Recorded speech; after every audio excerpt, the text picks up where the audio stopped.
All right, we're live. Good morning, good afternoon, and good evening, wherever you are located. Today, it is me, Brian D. Fort, and I'm here with Dr. Charles Dorsey for Fathers and Sons Speak, the podcast. Today, we're going to take a look at another unique father's answers to some of the questions that we've asked on our regular podcast. If you want to see more of this one, it's already up on YouTube, our YouTube channel, Fathers and Sons Speak. You can go check it out, all of it. This one might throw you for a curve, Charles. I don't know, but you're really in depth and you got a good eye and a good ear. So let me see if this stretches you some. This is a short one, so listen up. It's going to be about a minute and a half. Yeah.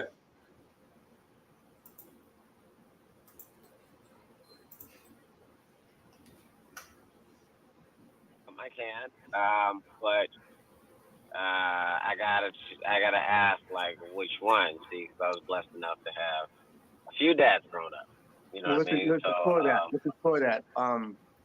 So break it down for us that are listening. You said you have two. Yeah. Well, I mean, I am the product of two people that have their own families. You understand what I'm saying? So, I am the only product of both of my birth parents. They ended up marrying different people. So I was raised by my mom and my stepdad, but I've always had a relationship with my father, with my birth father. Known his family, um, I've always had a relationship with my dad. Like anything that I needed, I could ask my father. If I wanted to see him, there was never any issue, All right. growing up. So my So parents I'm blessed enough to have parents that even though they weren't apart, were mature enough in order to say, you know what, hey, we had this kid together. We got to do what we can. Like there was never, anytime my mom wanted to go do something, or if I wanted to go see, my dad's side of the family, it was no issue at all. It was no all right. problem. I was always able to come over. So, I feel like that in itself influenced who I am and the way that I view parenthood. So that minute and a half there was for you to see if you can sink your teeth into something here. What we haven't done yet is we haven't talked to stepfathers. Hmm. And there's a certain amount of love and respect that they're due for stepping in. But for those of us, who are on the cusp of something like that, they might be a stinging point, and some might have grown into it, like my man Damian Roberts. If you want to hear how that has affected his parenting, you can check the full episode out on the YouTube later on. But I see you chomping at the bit. So, stepfathers, what do you got to say about them and their duty and their role? Wow. Hey, listen, man, that's actually really a very, very important topic. And it's important that we make room for all of the different versions of fatherhood. I think we got a real opportunity here to elevate men who have birth children, but also men who choose to take on what we call a blended family situation. We have an opportunity to take those different Hmm. versions of family and speak to them. Um, and so we also want to just say into hearing that some men actually adopt children as well.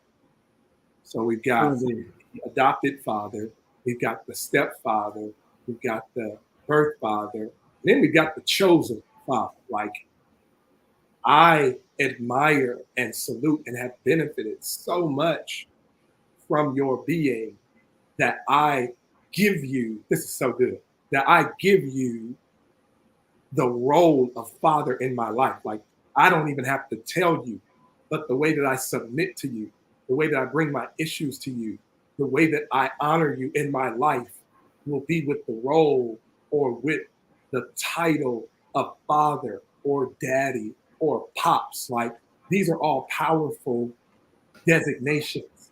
But to the stepfather, man, I just Mhm. hold space for the stepfather, the one who decides to enter into relationship with his partner, even though he did not directly or biologically father those kids. Mm-hmm. Complicated situation, and it just stirs up so much for me because I just want to pause and sort of deal with some of the foreseeable conversations, right? For sure. Like, what do I call my stepdad versus how do I introduce him? Mm. Like, what do I call him? Like, will I call him dad? Will I call him pops? Or will I do what I've seen and witnessed a lot is I'm not going to call you dad because you're not my father. I'm going to call you by your name. Ooh. And how does that really impact the relationship between men and between fathers and children, and specifically fathers and sons?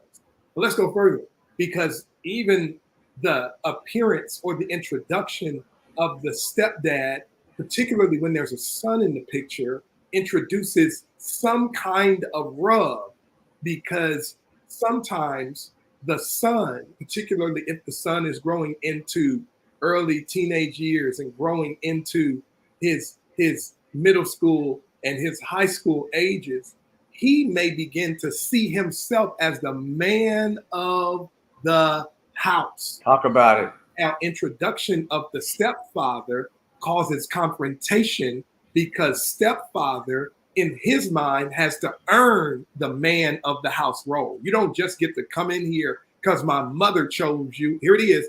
I got to choose you too.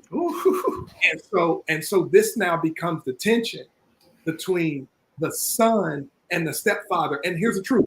Some stepfathers don't even realize, or they can say, I didn't ask for none of this. I'm not trying to be the man of the house. I'm trying to care for the needs of the house, but I'm not trying to displace you, son. Park here.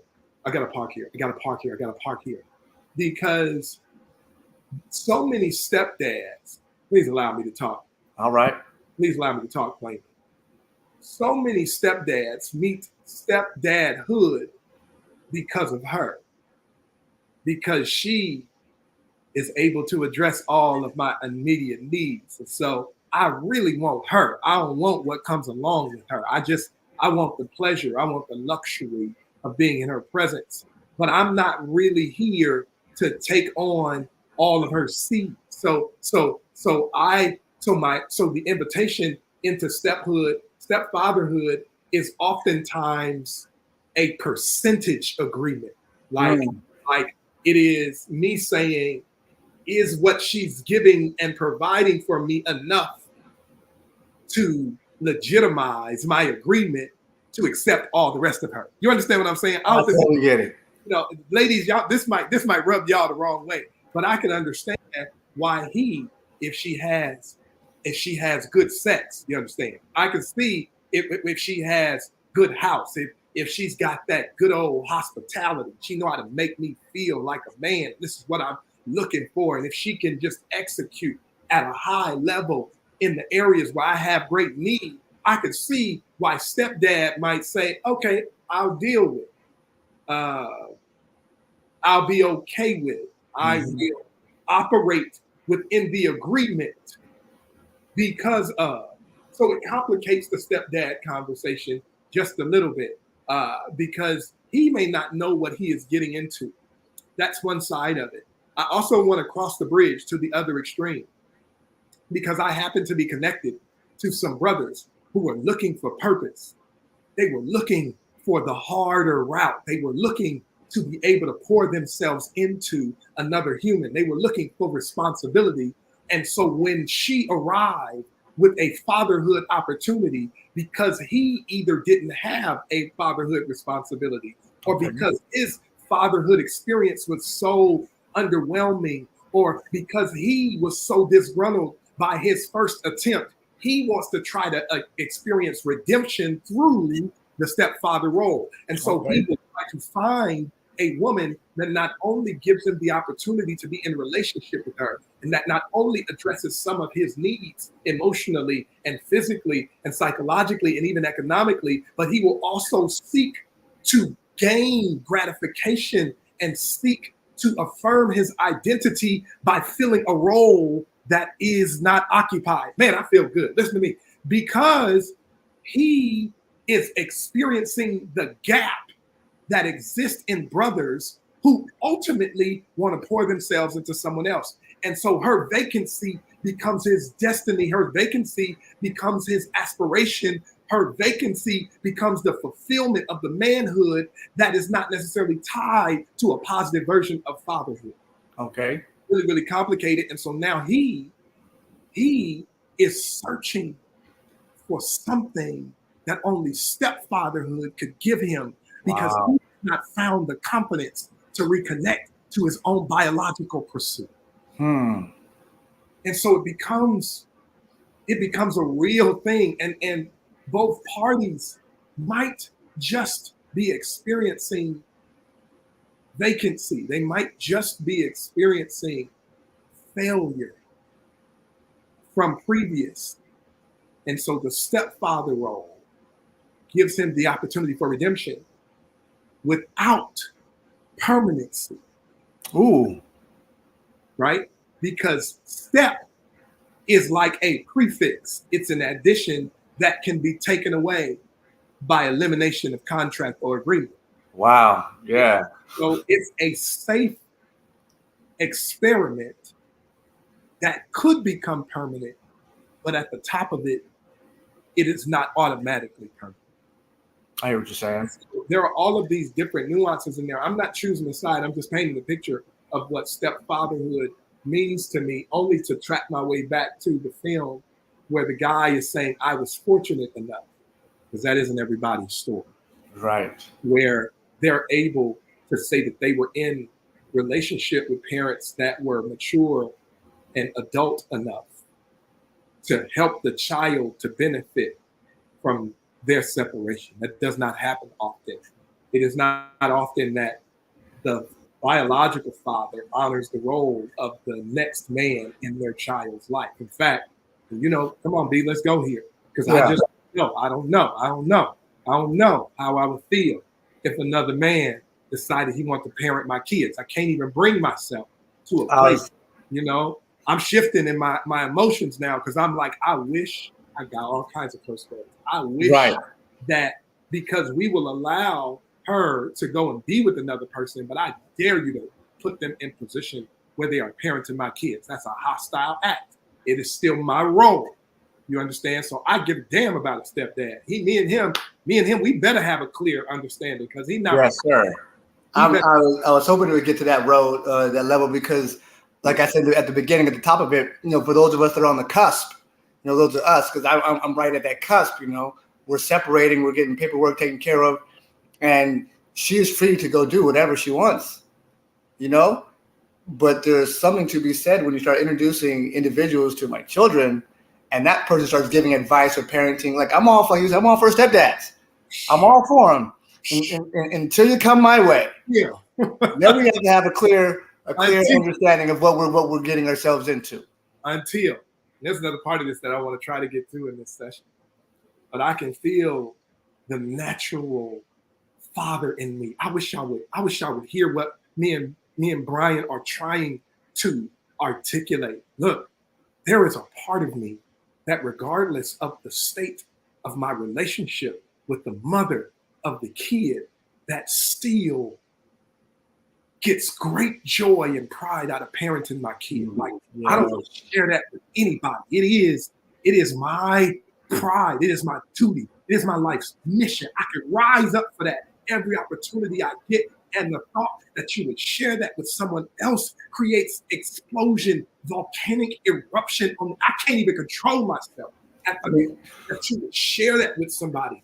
And this actually is the part of me that you love. This is the part of me where you saw the glisten and you saw the wonderful silhouette when the baby got here, because my nature, what is in me, is to love the role of being a father. And I don't want to, I'm selfish with it. I am devilishly selfish with it. I am egregiously like, no, you can't have none of it. I'm not sharing none of it. Even if I wasn't good at it, you can't share it. Even if I mismanaged it, you can't share it. Even if I complain and mope and drug myself through the mud. And even if there were moments where I tossed up the papers and was like, F this, I still want that to be my role and my role only, in spite of the relationship with the mother. Now, here's the part. So what damage must have occurred to have me abdicate that position? Man. How bad must it have been if it is in my nature, Doc? It is in me to want to own that and be great at it and be an amazing person. What kind of psychological and emotional damage must have occurred in order for me to just walk away from that? You know what I'm saying? Like y'all, I don't know if y'all understand it because it doesn't make sense. Like, you don't really know how to honor the extent of the trauma that I'm experiencing if I just decided to just leave that role alone. You know what? That is insane that you say that. Earlier today, I just watched the documentary about Johnny Manziel. Mm-hmm. He was incredible at a high level and then walked away from it. And I come to the conclusion, bring it back to what you said, they don't really want it. It was never in them. For some people, you know, like we was discussing with my brother, some people have enough talent to get to the highest level they can get at, but they don't even want to be there. Some people can father children and not want to be a father. They don't want to be a father. Yeah. So we got to say this for another time, because I do want to have a conversation with people who got something that they don't really wanted. I want to hear them discuss how they may have accidentally landed in that situation, or they got it and they wanted it and then they decided that they didn't want it. Or it could possibly be the case that they don't know who they are. And so not being well acquainted with who you are can have you missing the great opportunity to be who you are because you don't know who you are. So then you let go of something that's supposed to show you who you are. And now because you've let it go, you've made an excuse because now you don't have to know you and you don't have to be you. And now somebody who was going to benefit from you being you has now missed out on an opportunity. Like, I'm not necessarily sure that the people who don't want it have a clear understanding of who they are. This is actually why the Fathers and Sons Speak organization exists, because if I can get past all of the stuff that's covering up who you are, if I can get you to the place where you understand that you don't necessarily receive anything that you're not built to manage, that none of that is by accident, that you can't divorce yourself from you unless you want to live a life as half or part of yourself. Like, I will not allow you to tell me that you are experiencing the fullness of yourself when you've been given something like a child that's supposed to tell you who you are, and because you don't want it, you happy. No, sir. It is the fact that you have just cut off or decided just in your mind, whatever the situation is, you have decided that there's a part of yourself that you let die. And I'm not going to let you let that part of you die without telling you that you letting that part of yourself die. Whether you know it or not, that ain't necessarily what I'm here for. But I'm going to tell you that you're a child because your child was given to you as an expression of you. And when you don't know that part of yourself, you don't know all of yourself. And the world is not benefiting with you only knowing a part of yourself. You got to know all of yourself so you can be what you're supposed to be to this world. And I'm not saying that that's an area that's without pain. I'm not saying that that's an area without sacrifice, but I am saying that you cannot create something and divorce yourself from it and still be 100% of yourself. Talk about it. So your DNA, your seed is walking around here as a billboard to show you who you are. And you deciding that you don't want that is also deciding that you don't want to know who you are. Oh, you could push me back on that all you want. And you could be mad at me all you want. You could curse at me all you want. You could fight me all you want. And I will still hold up that mirror and say, you still can't see all of yourself yet. Because you fight me for trying to introduce you to a better and more developed and more knowledgeable and more aware part of yourself. No, sir, I am not going to allow you to walk away without me telling you, yo, bro, you got to get to know you. And I will put all my money on the table to say that because, and I'm not talking about situations where you tried and they won't let you. I'm not talking about those situations. I'm talking about people who have made up in their mind, I'm done with that, walked away, not trying to get, I'm saying you, my brother, have made a decision to live as only a part of yourself. And let me say this to you, B, because you and I know each other. Yeah. And there may be brothers who connect or disagree, or maybe connect with both of our sides. But I want to say this, man, that the disruption in the relationship that brought forth the child does not have to leave you not knowing all of you. That you don't have to sacrifice. You don't even have to sacrifice a percentage of yourself, because the relationship that formed the baby is somehow not what you thought it to be. You still have responsibility to take all of yourself into this world so that the world can benefit from you, regardless of who decided to accept you there, regardless of who doesn't understand you there, regardless of if you've mismanaged, regardless of if you've done it perfectly and it just didn't work. You still have to be all of you. And I wish that there was a brother here who was listening to hear what I'm saying, that we don't need half men. We don't need half fathers. We don't need half children. We don't need 75% of you. You ought to be in full pursuit of understanding all of you, because once you understand all of you, you can identify what you're supposed to contribute. That's what we're trying to do, right? So stepdads. Stepdads. Yeah, man. And so listen to the role of what a stepdad, and I gotta slow down here because I realize we're running out of time.